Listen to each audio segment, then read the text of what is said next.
Hi, I'm Doran Ellen Bell-Dotan from Tzfat.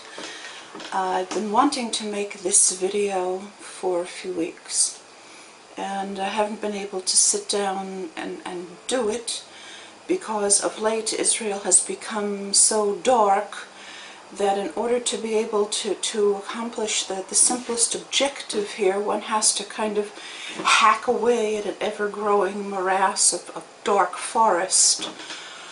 And although that may be necessary to clear a path, it's always better to strike cleanly at the root. And that's what I'd like to be doing today. And I'm glad that I'm finally able to. It's become unlivable here for the corruption. I want to be talking today about the Principate of Liechtenstein, which I believe to be the center not only of economic activity in Europe, but also the seat of the continuation of the Roman Empire in Europe.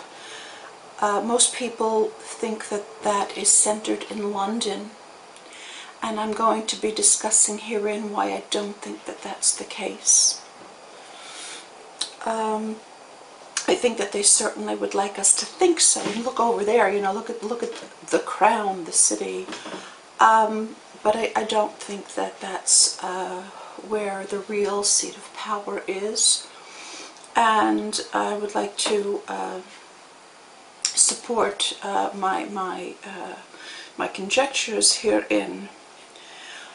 My first hint that Liechtenstein was not just a little city, a little kind of a country, city-state nestled between the Swiss Alps and Austria,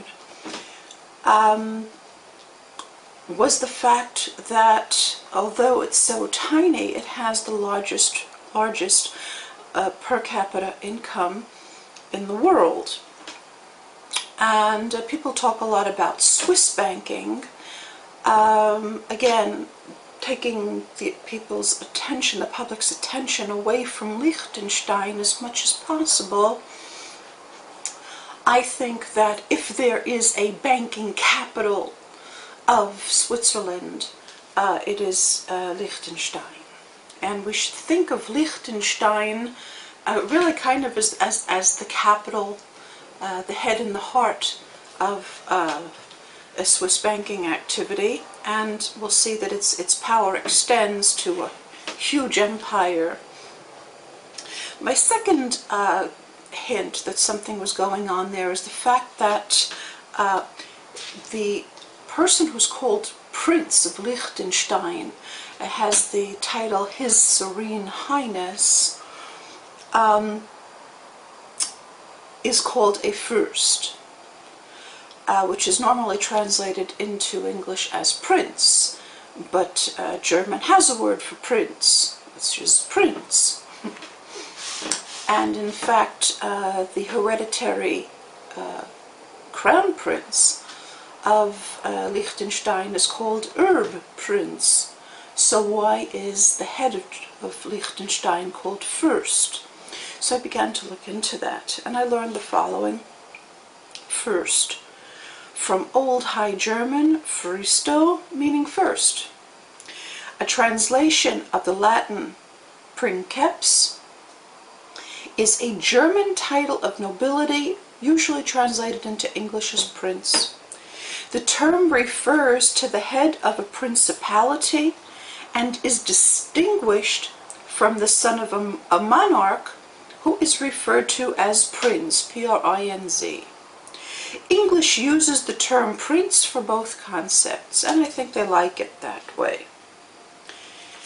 Princeps is a Latin word meaning first, first in time or order, the first, chief, the most eminent, distinguished, or noble, the first man or the first person. Princeps, in this sense, usually translated as first citizen, was an official title of a Roman emperor, as the title determining the leader in ancient Rome at the beginning of the Roman Empire. It created the Principate, Roman imperial system. If you look at the flag of Liechtenstein, you'll see that it has a very imperial gold crown on the red and blue, that same red and blue that we see repeated in the British flag, in the American flag. We don't see on the British the British flag an imperial crown, and one can be sure that if His Serene Highness the First of Liechtenstein thought that somebody was going to be offended by the fact that his flag has an imperial crown on it and theirs does not, it would not be there. Evidently, he's not worried about offending anyone. Principate. The Principate, which began in 27 before the Christian era and continued to the year 284, is the first period of the Roman Empire, extending from the beginning of the reign of Caesar Augustus to the crisis of the 3rd century, after which it was replaced by the Dominate. The Principate is characterized by a concerted effort on the part of the emperors to preserve the illusion of the formal continuance of the Roman Republic. Does this sound familiar, what we're seeing nowadays? It is etymologically derived from the Latin word princeps, meaning chief or first, the political regime dominated by such a political leader, whether or not he is formally head of state and or head of government, reflects the Principate's emperor's assertion that they were merely first among equals among the citizens of Rome. In practice, the Principate was a period of enlightened absolutism, with occasional forays into quasi-constitutional monarchy. Emperors tended not to flaunt their power, and usually respected the rights of citizens, although they never let this fact bind them. At this point, I should like to refer you, please watch at the end of this video, a very important video called His Serene Highness Prince Hans Adam II, the State in the Third Millennium. He wrote a book about the way in which he envisions what the state will be in the Third Millennium, and he talks about states becoming service companies. And he presents it in a very modest kind of way, and one might be foolish enough to think that he means that the heads of state should serve their citizens. Nothing could be further from the truth.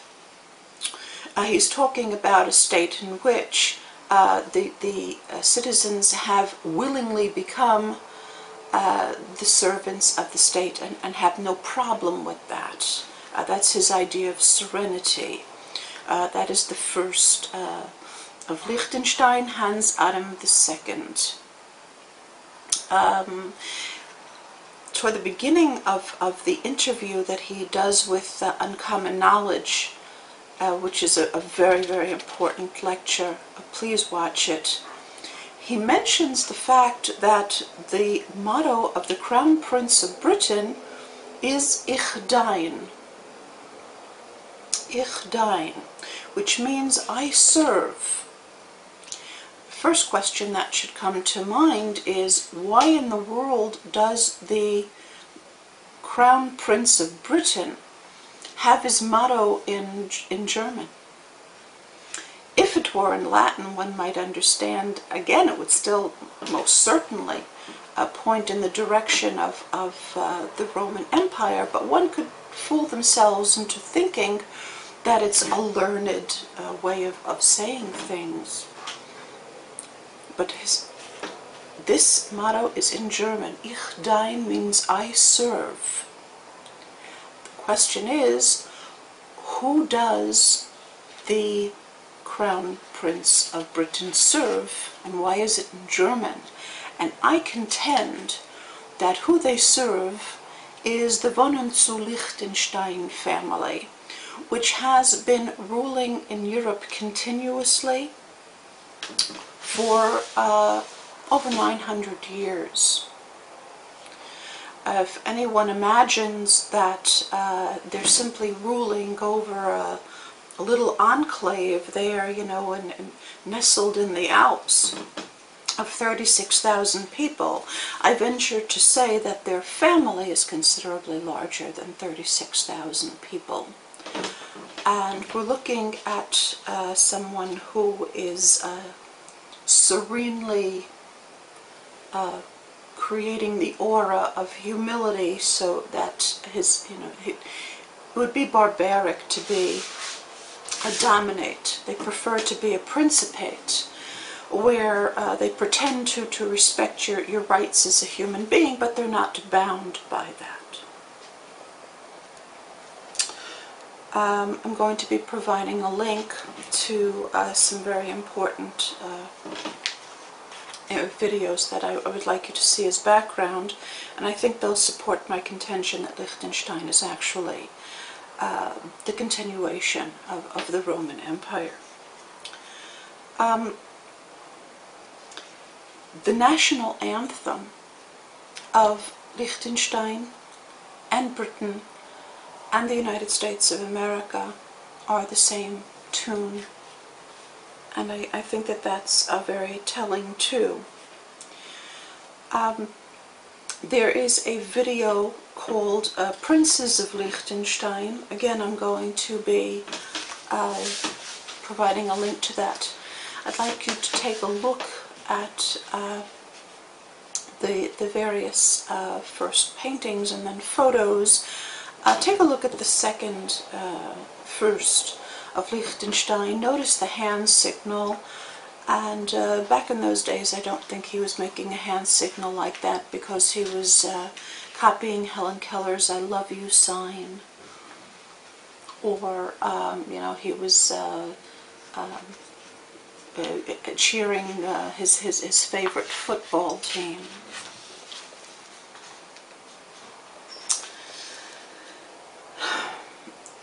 Interestingly, the Liechtenstein the area of Liechtenstein was given to this family to settle in by diploma of the Holy Roman Emperor, but they didn't live there until very recently.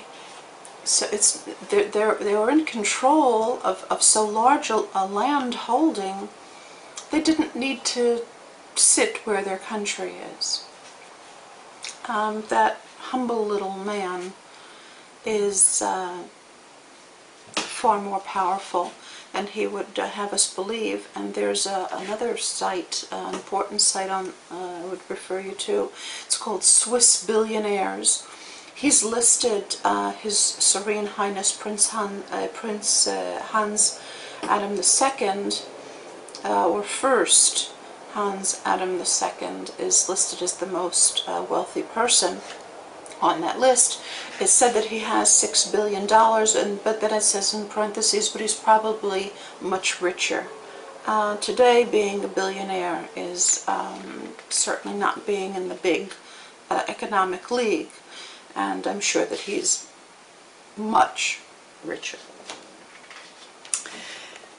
There is a lecture called A Conversation with His Serene Highness Hereditary Prince Alu of Liechtenstein, Principality of Liechtenstein.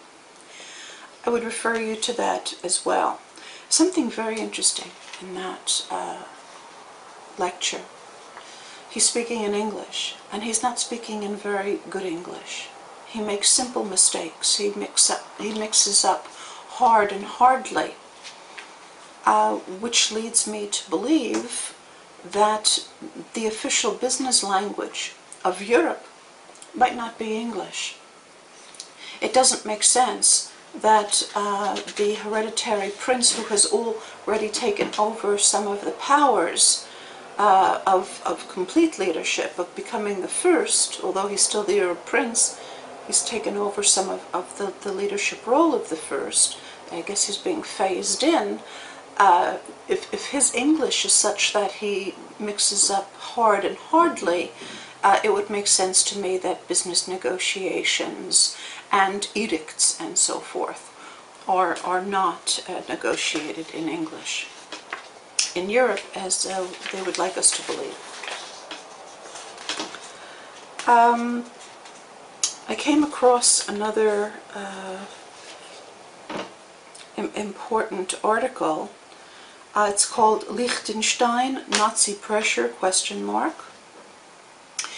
It says, the House of Liechtenstein, European landholders since the 12th century, actually it goes back before that, came into possession of part of Liechtenstein in 1699, the remainder in 1712.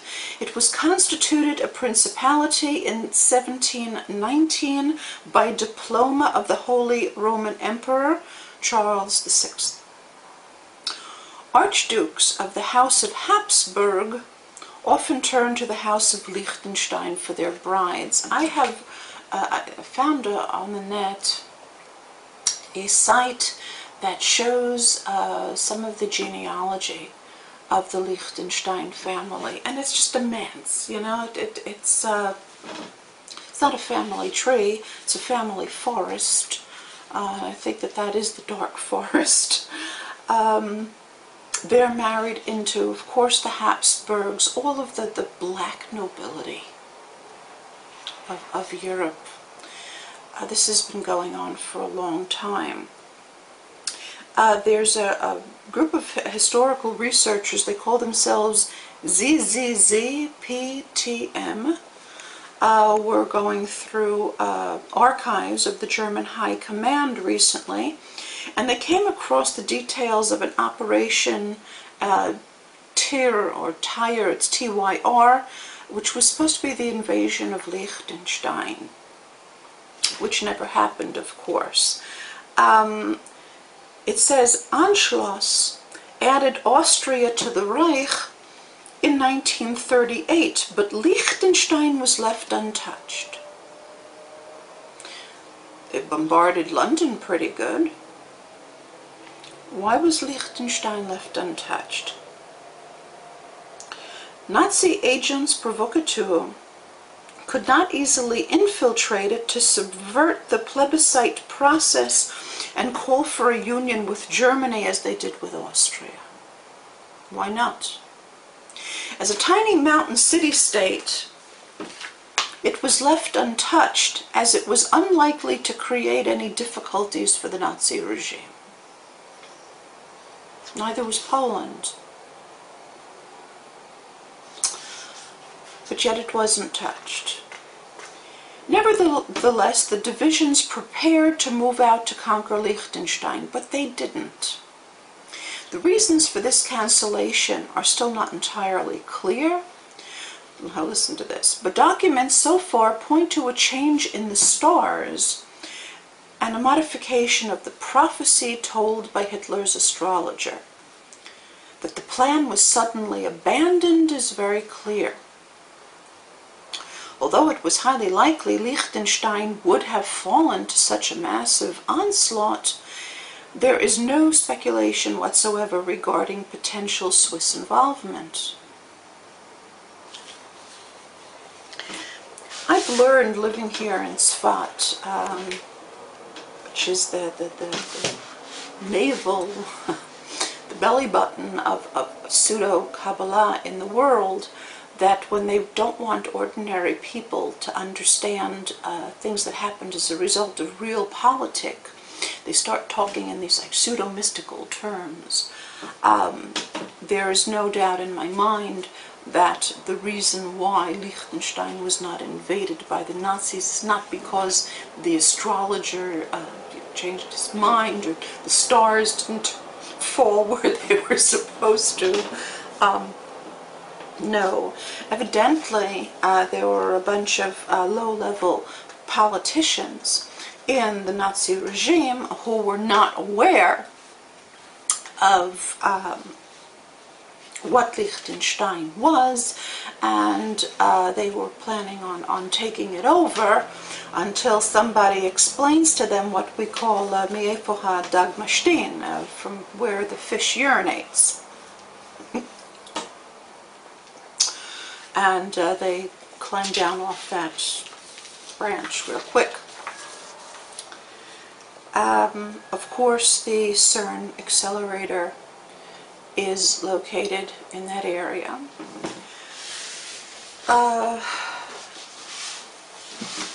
People who live in Europe hear a lot of kind of whispers about Liechtenstein. Everybody knows that something's going on there, but their attention is always diverted toward the royal family. You know, and they always have like a bevy of pretty princesses behaving themselves rather scandalously sometimes to keep the paparazzi's attention over there. But my contention is that Liechtenstein is really the center of European power. The fact that Liechtenstein is not in your face about being as powerful as they are tells me that they are not invulnerable. They're very, very careful to keep a low profile. I don't think that that stems from serene humility. I think that that stems from an awareness of their vulnerability, and that their continued power is dependent upon Europe's, and by extension the rest of the world's, continued cooperation with it. And should we no longer cooperate with that, they would have a problem. I urge you to look more and more into Liechtenstein, what's really going on in the Alps, what's really going on in that country, what that family's real holdings are, to whom they're really related. This family has been ruling continuously for over 900 years. That puts them back to the time of the beginning of the Crusades. And so we're talking about the Teutonic Knights of Jerusalem, and the birth of what would become the Knights Templar, and the pseudo-mysticism of the runes and all of that. I don't think that they've ever given that up. I think that they're really doing that. You know, when I looked at some of the leaders of Europe, and I tried to imagine them being into some sort of dark cult, I really found it a little bit hard to swallow. But when I looked at Hans Adam II for the first time, and then I saw that hand signal that the second prince not prince, I should say first, I myself fall into the brainwashing, the second first of Liechtenstein, I realized that if there's anyone that really taps into the dark side of creation in order to be able to get power, my money would ride on them. So please look into the von und zu Liechtenstein family, their holdings, their power, how they do things, because I think that Britain is little more than their vassal state. Thank you for listening.